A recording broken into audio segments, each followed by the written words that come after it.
তাহলে গোপাল, তুমি মহারাজের অজান্তে কিছুতেই রাজ্যের পশ্চিমের 3টে পুকুর শেঠের কাছে বিক্রি করবে না, তাই তো? না, মরে গেলেও না। আর আপনিও যদি এই কুকর্মটা করেন এবং তা যদি আমার কানে আসে, তাহলে বুঝতেই পারছেন কি হবে। আর কি বলবো তোমায়, যে নিজের ভালো বোঝে না, এদিক থেকে তোমার শ্যালকের কিন্তু জুড়ি মেলা ভার। ওই জন্যই তো শ্যালকের ভাবটা আমার সাথে না হয়ে আপনার সাথে হয়েছিল। যাকে আজ আসি তাহলে। আমাকে লাভ করতে দিলে না তো? দেখো দেখো তোমার হাল কি করি। এবারে পুকুর বিক্রির ব্যাপারটা গোপালকে বলার কি দরকার ছিল শুনি? অনুপাত তো সব কাজ গোপনে হাসিল করো। আরে এবারে ওই পুকুর 3টেই তো একদম গোপালের বাড়ির পাশে, বুঝলে? তাই না বললে ধরা পড়ে যেতাম।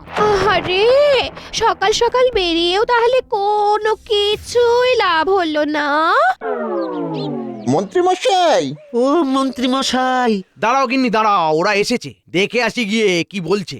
আসছি। কিরে, কি ব্যাপার, কিছু বলবি নাকি? বলি এতদিন হয়ে গেল আপনি ডাকছেন না, কাজ দিচ্ছেন না। সংসারটা আর যে চলছে না। কেন, মাঠের ওদিকে যে নতুন কারখানাটা খুলেছে সেখানে যাসনি? সেখানেও গিয়েছিলাম কাজ চাইতে, কিন্তু সেখানে তো আর পদ খালি নেই, একটাই ফাঁকা ছিল। তাও সেটাই আবার গোপালের জামাই কাজ করছে। হ্যাঁ কি বললি? গোপালের জামাই নতুন কারখানায় কাজ করছে? হ্যাঁ, বেশ বেশ, ঠিক আছে ঠিক আছে, তোরা এখন যা, দেখছি কি করা যায়।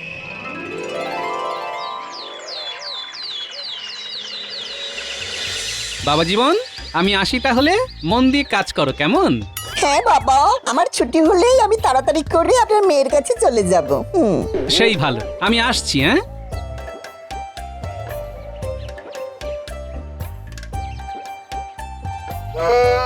আদিক্ষেতা বটা ঘটা, তোরা প্রস্তুত থাক, সুযোগ এলেই ওকে ঠেলে ফেলে দিবি। তবে হ্যাঁ, এখন লুকিয়ে থাক, কেউ দেখতে যাতে না পায়, কেমন?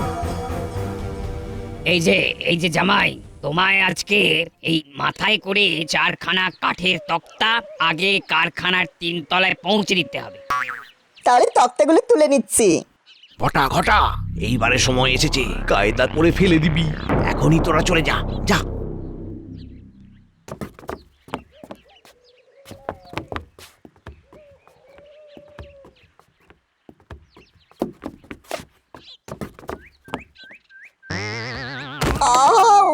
গেলাম, কিসের একটা গেলাম, আওয়াজ হলো? পড়ে গেলাম। এ কি, তুমি পড়ে গেলে? ধুর, একে দিয়ে কিচ্ছু হবে না, এই নতুন লোক চাই। আমার টেনে তুলুন না মালিক মশাই, আমি পড়ে গেছি। এই তুমি যাও বাপু, তোমায় আর কাজ করতে হবে না। আমার চটিটা গেল ছিঁড়ে, দয়া করে আমায় তাড়াবেন না। যাও যাও যাও তো, যত সব। ছি ছি ছি, তুমি গোপালের জামাই না? এরকম হাড়লিকলিকে চেহারা নিয়ে কাজ করতে এসেছো? ইস, তোমার দ্বারা কিচ্ছু হবে না। এই যে, আপনি তো কারখানার মালিক, হ্যাঁ, আপনি বরং এই অকর্মার ঢেকি গোপালের জামাইকে তাড়িয়ে আমার এই দুজন সোনা মানিককে কাজে রাখুন। হ্যাঁ,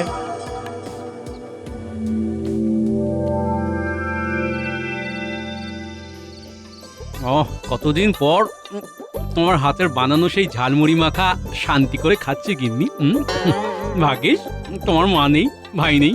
আচ্ছা খাও। তোমার এখন আর চিন্তা কি গিন্নি? তোমার বাড়ির পাশেই একই গ্রামের ভিতরে এখন মেয়ে জামাইও সংসার পেতেছে। মন চাইলেই দেখা করে আসতে পারবে। হ্যাঁ গো, জামাইয়ের কাজটা বেশ ভালো না গো? হ্যাঁ, খুবই ভালো, সব খোঁজ নিয়ে নিয়েছি। বাবা, আমি আপনার বাড়িতে ফিরে এলাম, পড়ে গেছি, খুব লেগেছে। সে কি, তোমার তো আমার মেয়ের কাছে ফেরার কথা। পড়লে কি করে বাবা জীবন? হ্যাঁ, কারখানায় পড়ে গেছি মা, ধপাস করে। আমি আর ওখানে যাব না, লোকটা খুব বাজে, পচা, দুষ্টু। সে কি, যাবে না মানে? ওরা ছাড়িয়ে দিল নাকি? তুমি পড়ে গেছো তাই? আমি কিছু জানি না, আমার লেগেছে। এই দেখুন, চটি জামা সব ছিঁড়ে গেছে। বাবা, আমায় নতুন চটি আর জামা কিনে দেবেন, কেমন? এই রে, তাহলেই হয়েছে। কিন্তু বাবা, আমার মেয়েটা যে ওদিকে একা আছে। আপনার মেয়েও এই বাড়িতে বাক্স গুছিয়ে আসছে বাবা, আমি তাকে খবর দিয়ে দিয়েছি। এখন থেকে আপাতত আমরা এই বাড়িতেই থাকবো দুজনে, কেমন? এসো বাবা জীবন এসো, চলো চলো তোমায় মলম লাগিয়ে দিয়ে।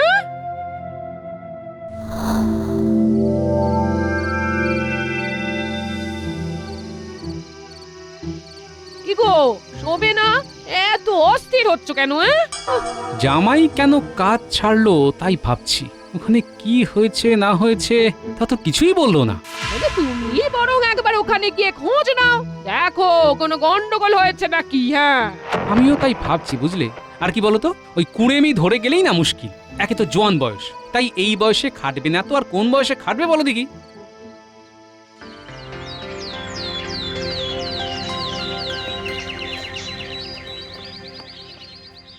আরে এ কি দেখছি, কারখানায় বটা ঘটা কাজ করছে। তাহলে কি সত্যিই কোনো গন্ডগোল আছে? গোপাল দাদা যে, এই কি ব্যাপার? দেখো হরেন, সোজা কথায় আসি। আমার জামাইকে কি তুমি ছাড়িয়েছো নাকি সে নিজেই কাজ ছেড়েছে? আর এই বটা ঘটা কবে থেকে তোমার এখানে কাজ করছে? হ্যাঁ, এই তোমার জামাই সেই দিন তক্তা নিয়ে উঠতে গিয়ে পড়ে গিয়েছিল বলে আমি তাড়িয়ে দিয়েছিলাম। মানছি আমার জামাই তোমার তক্তা ফেলে দিয়ে অনেক সমস্যার সৃষ্টি করেছিল, কিন্তু তাই বলে কি তাকে আরেকটা সুযোগও দেওয়া যেত না? আমি সুযোগ দেব কি করে গোপাল দাদা? তার আগেই তো তোমার জামাইয়ের শূন্য স্থানে বটা ঘটা কাজ করতে শুরু করলো। এছাড়া ওদের কাছ থেকে ছাড়ালে এই মন্ত্রী মশাই আমার বেহাল দশা করে দেবেন বলে গেছেন। বুঝেছি কে কলকাঠিটা নেড়েছে, বুঝেছি।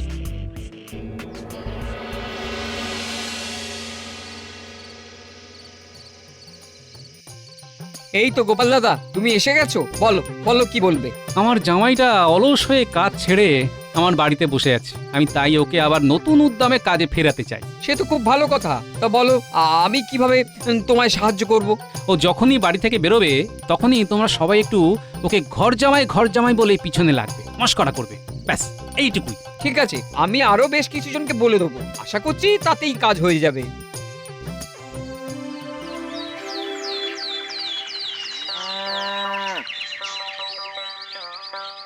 মা, আমি একটু হেঁটে আসছি ক্ষেতের পাশ থেকে। যাও বাবা, ঘুরে এসো।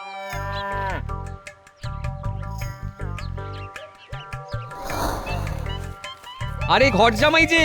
আরে ও ঘর জামাই, আজও কি হলো কাজ কামাই? গোপাল আমাদের বড়ই ভালো, জামাইকে কাছে রেখে ঘর করেছে আলো। আরে ও ঘর জামাই, তুমি কি আর কাজ করবে না? যাই বলো, হাজার চেষ্টা করলেও এমন শ্বশুর কিন্তু মোটে পাওয়া যাবে না। চুপ করুন সবাই, চুপ চুপ। বাবা, মা,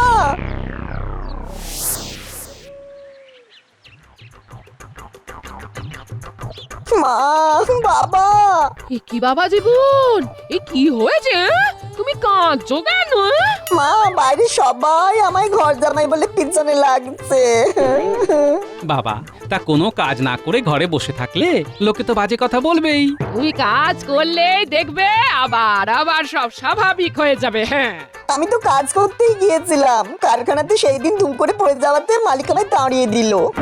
আচ্ছা বাবা জীবন, তুমি কি সেই দিন আচমকাই পড়ে গিয়েছিলে নাকি তোমাকে কেউ ঠেলে ফেলে দিয়েছিল? হ্যাঁ, আমার ঠেলে ফেলে, তবে হ্যাঁ, আমি পড়ে যাবার পর বটা ঘটা হাসছিল।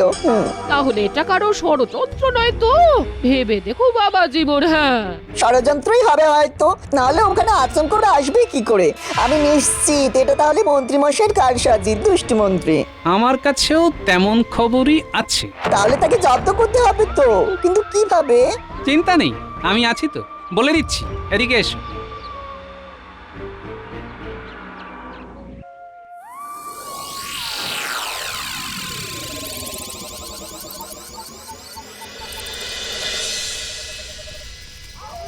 এ ব্যাপার, কে আপনি? এখানে কি দরকার? আগে আমি কৃষ্ণচন্দ্রের ভাই, গোপালের একমাত্র জামাই। রাজা কৃষ্ণচন্দ্রের সভায় যিনি থাকেন? আগে হ্যাঁ, তবে তার বাড়িতে ডাকাতি করতে বলার জন্য আসেনি, কিন্তু তিনি বড়ই ভালো মানুষ। তাই বলুন। তবে গোপাল ভালো মানুষ হলেও রাজার সভায় মন্ত্রীটা কিন্তু ভীষণ হতচ্ছাড়া। ওর ওপর আমাদের ভারী রাগ। ও বেটা, জানি জানি, সব জানি। বলছিলাম ওই হতচ্ছাড়া মন্ত্রীকে গুম যদি করতে পারো তাহলে তোমাদের 20 থলে মোহর দেব। ওকে গুম করাই যায়, খুবই বাজে রোগ। আমাকেও অন্যায়ভাবে ঠকিয়েছে, তাই শাস্তি দিতে চাই ওকে। রাজি কিনা বলো? রাজে, ফন্দি ফিকির করে ঠিক ওকে গুম করে নেব, আর এই ডেরাতেই লুকিয়ে রাখবো। বেশ, তবে এখন অগ্রিম হিসেবে 2 থলি মোহর রাখো। কাজ হাসিল হলে আরো 18 থলি মোহর পেয়ে যাবে।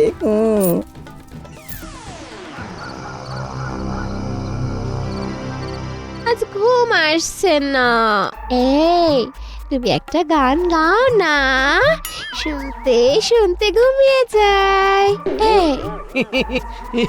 লজ্জায় ফেলো না গিন্নি, আমি আর গান। সর্দার এই বাড়িটাই তো। হ্যাঁ, মন্ত্রীর মেনিটা খুব প্রিয়।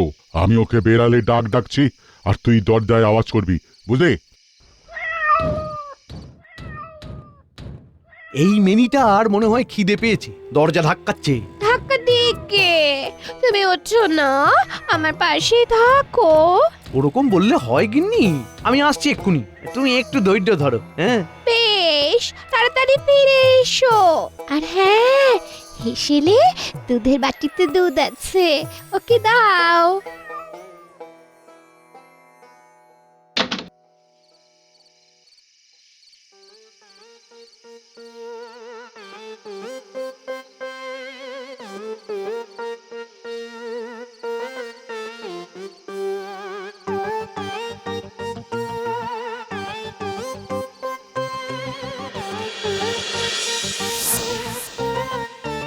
কি উনি কোথায় গেলেন? দরজা তো হাট করে খোলা। তবে কি ও মা গো, এখন কি হবে আমার? ও মা গো।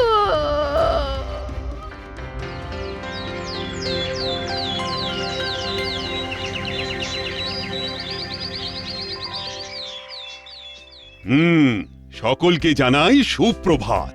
আজকে তোমাদের সাথে আমার রাজ্যে নতুন পাঠাগার নির্মাণের ব্যাপারে আলোচনা করব। হ্যাঁ মহারাজ, আমরা তৈরি, আপনি শুরু করুন। হ্যাঁ, শুরু করি তাহলে। একটু কি মন্ত্রীর আসন ফাঁকা যে, কি ব্যাপার?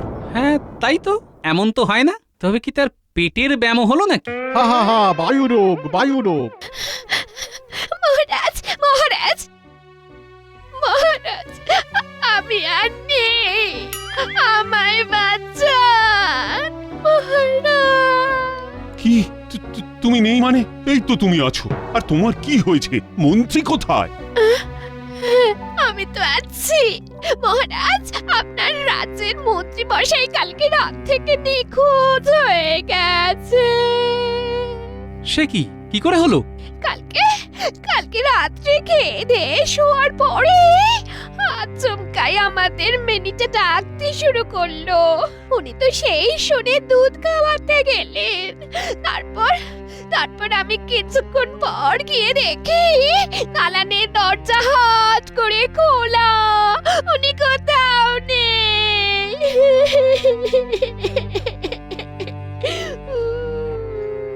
কি সর্বনাশ! এতদিন মন্ত্রী চুরি করত, তবে কি এখন মন্ত্রীকেই চুরি করে নিয়ে গেল নাকি? চুরি বিদ্যা শেখাতে? আপনারা এখন এরকম করছেন, এদিকে আমার এই অবস্থা। উনি ছাড়া আমি যেন আমার প্রাণে আধার এসেছে না। আপনি চিন্তা করবেন না, আমি দেখছি কি করা যায়। গোপাল, তুমি একটু ব্যাপারটা দেখো তো।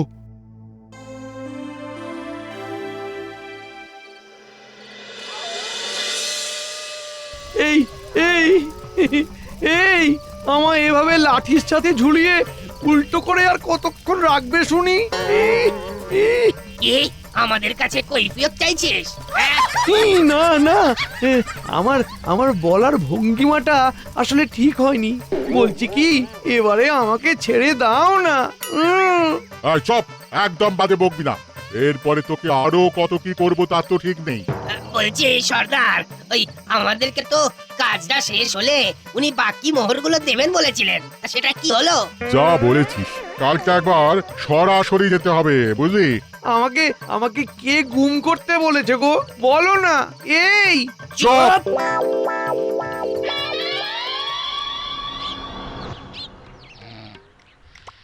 এই জামাই, এই গোপাল, কে রে? আমরা বাইরে এসো একবার। এ কি তোমরা বাড়িতে এসেছো কেন? আসতে বাধ্য হলাম। ওই জামাই কই? সে বলেছিল কাজ হাসিল হলে বকেয়া মোহর দিয়ে দেবে। এই রে, কিন্তু জামাই তো তীর্থে গেছে। কি মোহর না দিয়েই চলে গেল? ঠিক আছে, আমরাও সবাইকে ওর এই কুকর্মের কথাটা বলে দিচ্ছি। আহা হা হা, চড়ছো কেন? শোনো শোনো শোনো, আমি বলে দিচ্ছি আজই কিভাবে আর কি উপায়ে তোমরা কোথায় গেলে সব বকেয়া মোহর পেয়ে যাবে। বলো বলো। তবে একটা শর্ত আছে, আর সেটা হলো তোমাদেরকে একবার মিছিমিছি মার খাওয়ার অভিনয় করতে হবে। অবশ্য কখন সেটা আমি আগেই জানিয়ে দেব। সে আমরা করে দেব। বেশ, তাহলে এদিকে এসো, আমি তোমাদের কানে কানে জায়গাটার সন্ধান দিই।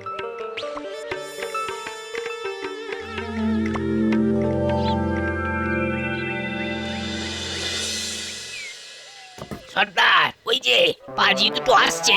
চল চল চল, পেছন থেকে গিয়ে মুখটা চেপে ধরি, চল।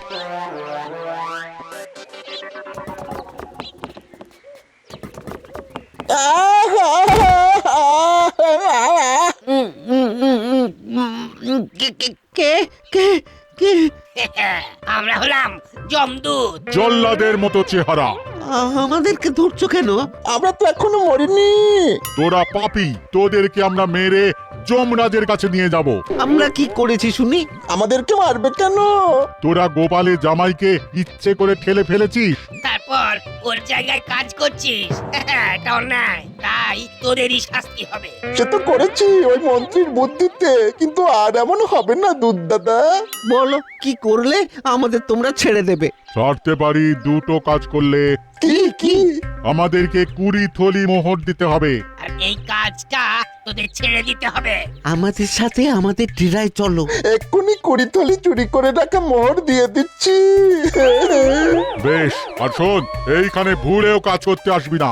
শোন, এ আমাদের কথা ভুলেও কখনোই কাউকে বলবি না। বললেই সোজা স্বর্গে তুলে নিয়ে চলে যাব। হ্যাঁ, না না না না না।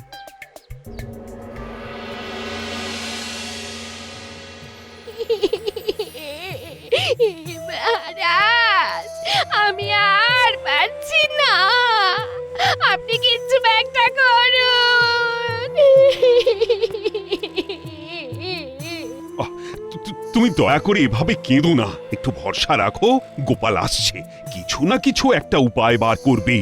মহারাজ, আসবো? এই তো তুমি এসেছো। আরে এসো এসো। বলছি গোপাল, তুমি কিছু একটা করো, না হলে মন্ত্রীর স্ত্রীর চোখের জলে গোটা কৃষ্ণনগরী যে বন্যা হয়ে যাবে। ঠিক আছে মহারাজ, আমি দেখছি। না গোপাল, দেখছি নয়, তুমি কালকের ভিতরেই মন্ত্রীকে উদ্ধার করে আনো। এই আমি তাহলে তোমাকে 200 মোহর পুরস্কার দেব। বেশ মহারাজ, আমি যথাসাধ্য চেষ্টা করছি। এখন তাহলে আসি, উদ্ধারের কাজে নামতে হবে তো।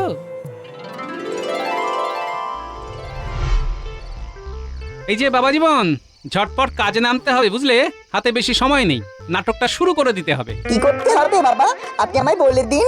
শোনো, মন্ত্রীকে এবারে ফিরিয়ে আনতে হবে। মহারাজ 200 মোহর পুরস্কার ঘোষণা করেছেন। এটা দারুণ ব্যাপার। শোনো, তুমি এখন ডাকাতদের ডেরায় গিয়ে বলবে ওরা যাতে ইচ্ছে করেই মন্ত্রীকে শুনিয়ে শুনিয়ে তাকে পুড়িয়ে ফেলবার কথা বলে, আর আমরা দুজন ওখানে গিয়ে তাকে উদ্ধার করব। আর ওই সময়ে ওরা যাতে আমাদের সাথে মারামারি করার ছল করে এবং ইচ্ছে করেই হেরে যায়। বুঝেছো? বুঝে গেছি, সব বুঝে গেছি।